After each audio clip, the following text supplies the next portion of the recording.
नमस्ते +1 क्लास। आज की वीडियो में हम हमारी हिंदी पाठ्य पुस्तक अभिव्यक्ति और माध्यम का जो सेकंड चैप्टर है हमारा पत्रकारिता के विविध आयाम, इसके अंदर हम महत्वपूर्ण जानकारियों को पढ़ेंगे।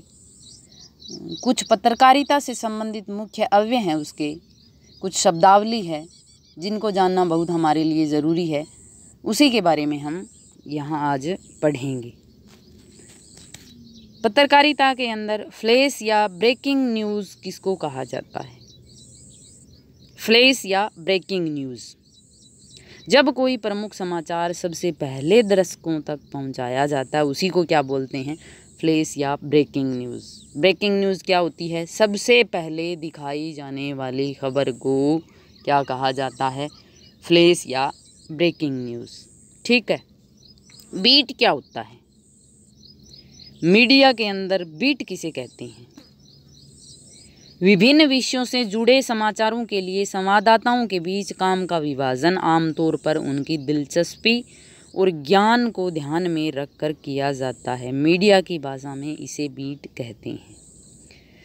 बीट क्या है कि जिस क्षेत्र के में जिस संवाददाता की अधिक जानकारी होती है और वहाँ से वो खबर लेके आता है, उसी को बीट कहते हैं। मतलब खेल से संबंधित कोई खबरें लेकर आएगा जो संवाददाता, और उसको खेल की पूरी जानकारी है, तो वो बीट होती है। जिस विषय में जिसको जानकारी होती है, उसी क्षेत्र में वो काम करते हैं, वो बीट होती है। ठीक है। आगे है सीधा प्रसारण। क्या होता है सीधा प्रसारण? मतलब लाइव। इसका आशय होता है कि किसी कार्यक्रम का जब वह हो रहा है, सीधे वहीं से प्रसारण, पूर्व रिकॉर्डेड या संपादित इसमें सम्मिलित नहीं होते। कोई घटना, कोई सूचना का तुरंत सीधा का सीधा दृश्य दिखाना क्या होता है? लाइव होता है। दृश्य या सर्वे या रेडियो के अंदर, टीवी के अंदर, जैसे कि आपने देखा होगा लाइव मैच होता है, कोई खेल होता है, या कोई सत्संग होता है, कोई रैली होती है, असेंबली के अंदर भी आपने देखा होगा लाइव प्रसारण वो कहलाता है। किसी कार्यक्रम का सीधा प्रसारण क्या कहलाता है? लाइव या सीधा प्रसारण कहलाता है। साक्षात्कार या इंटरव्यू किसे कहते हैं? इंटरव्यू क्या होता है? किसी पत्रकार के द्वारा अपने समाचार पत्र में प्रकाशित करने के लिए किसी व्यक्ति विशेष से उसके विषय में अथवा किसी विषय या मुद्दे पर किया गया प्रश्नोत्तरात्मक संवाद साक्षात्कार कहलाता है। समाचार पत्र में ही क्यों, रेडियो टीवी के अंदर भी हो सकता है कि जब कोई संवाददाता किसी खास व्यक्ति से, ऐसे नहीं कि किसी का भी इंटरव्यू ले लिया और वो दिखा देंगे, लोग देख लेंगे। कोई विशेष व्यक्ति होता है, खिलाड़ी हो सकता है, सिंगर हो सकता है, फिल्म स्टार हो सकता है, राजनीतिज्ञ हो सकता है, समाज सेवक हो सकता है, कोई साहित्यकार हो सकता है। ऐसे खास व्यक्ति से जब किसी विषय से या उससे संबंधित सवाल जवाब किए जाते हैं, वो संवाद प्रस्तुत किया जाता है ज्यों का त्यों। ठीक है। वो क्या होता है? इंटरव्यू या साक्षात्कार होता है। फ़ोन इन क्या होता है? फ़ोन इन वे सूचनाएं या समाचार होते हैं जिन्हें एंकर रिपोर्टर से फ़ोन पर बातें करके दर्शकों तक पहुंचाता है। इसमें रिपोर्टर घटना वाली जगह पर मौजूद होता है। रिपोर्टर होता है जहां कोई घटना घट रही है। एंकर जो बता रहा है टीवी के अंदर, रेडियो के अंदर, तब फ़ोन के ऊपर बात करता है एंकर रिपोर्टर से कि वहाँ क्या क्या हो रहा है, और वो फ़ोन के द्वारा वहाँ की खबर भेजता है। इसी को फ़ोन इन कहा जाता है। डेस्क किसे कहते हैं? मीडिया की भाषा में डेस्क से मतलब है संपादन। समाचारों का संपादन जो होता है, सब कुछ जो क्रियाएं बीच की होती है, उसी को क्या कहते हैं? डेस्क कहा जाता है। कि खबरों के संपादन करके उन्हें छापने योग्य बनाया जाता है। मतलब डेस्क क्या होता है? डेस्क होता है संपादन। न्यूज़ पेज का अर्थ बताना है। न्यूज़ पेज क्या होता है? न्यूज़ पेज किसे कहते हैं मीडिया में? न्यूज़ पैग होता है किसी खास मुद्दे पर लिखा हुआ लेख या फीचर में उसी मुद्दे पर आधारित घटना का उल्लेख।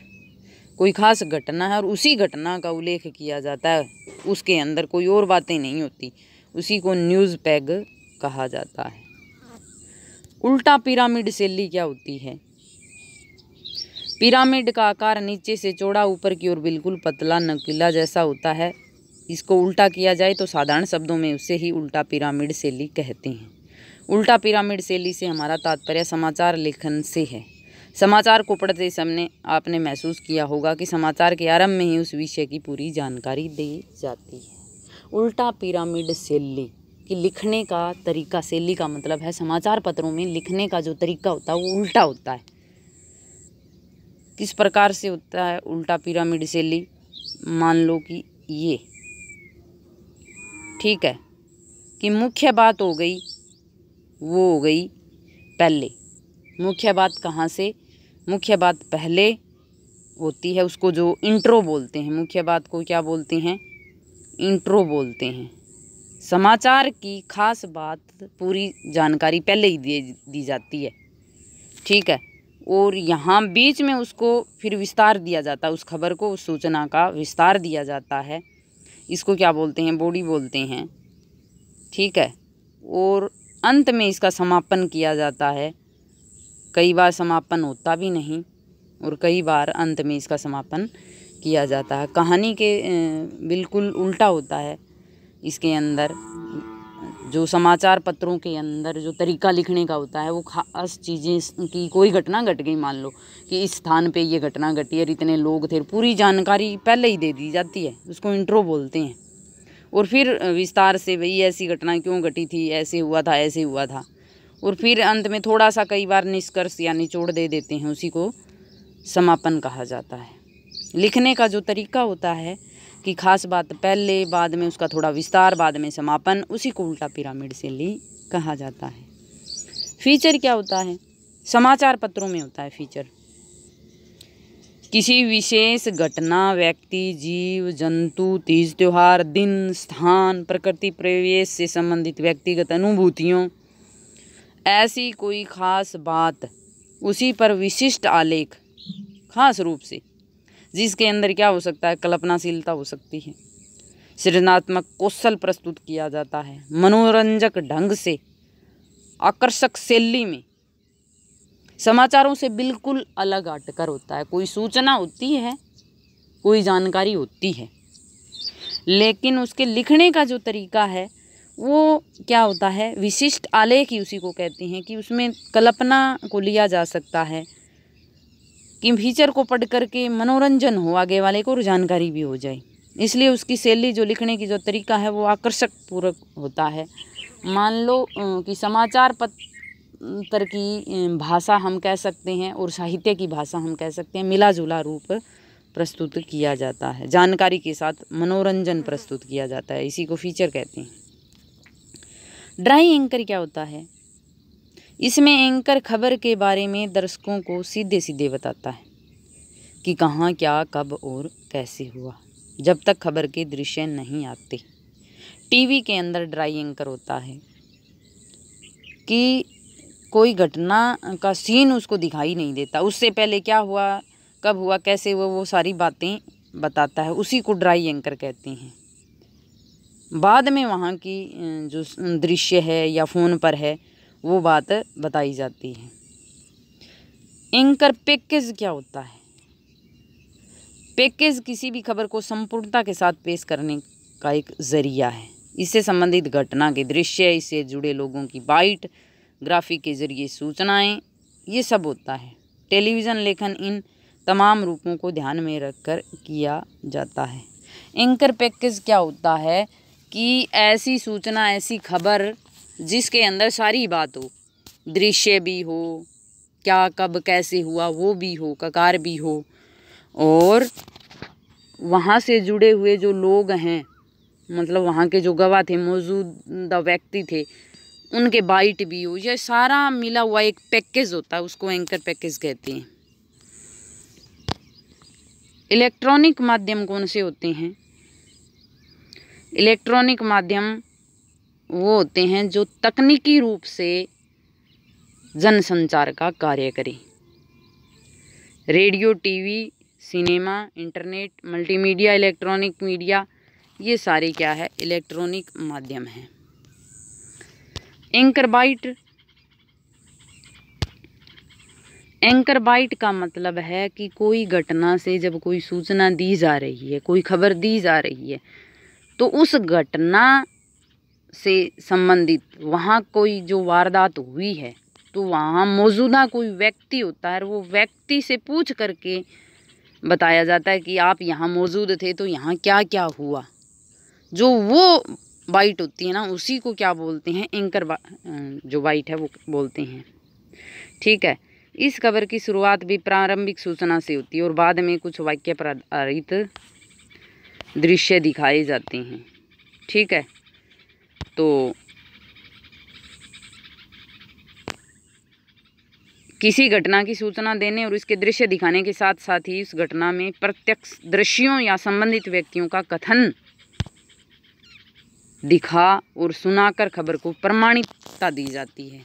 वही बात थी जो हम चर्चा कर रहे थे कि उस घटना से संबंधित कोई जो मौजूदा व्यक्ति होते हैं उसकी बातें, उसके कथन को दिखाया जाता है या सुनाया जाता है, ताकि लोगों को ये लगे कि ये बात बिल्कुल सच्ची है, ना कि ये जो पत्रकार हैं वो बता रहे हैं। संपादन क्या होता है? प्रकाशन के लिए प्राप्त समाचार सामग्री से उसकी अशुद्धियों को दूर करके पठनीय तथा प्रकाशन योग्य बनाना क्या कहलाता है? संपादन। और संपादकीय क्या होता है? संपादक द्वारा किसी प्रमुख घटना या समाचार या किसी समस्या पर लिखे गए विचारात्मक लेख को,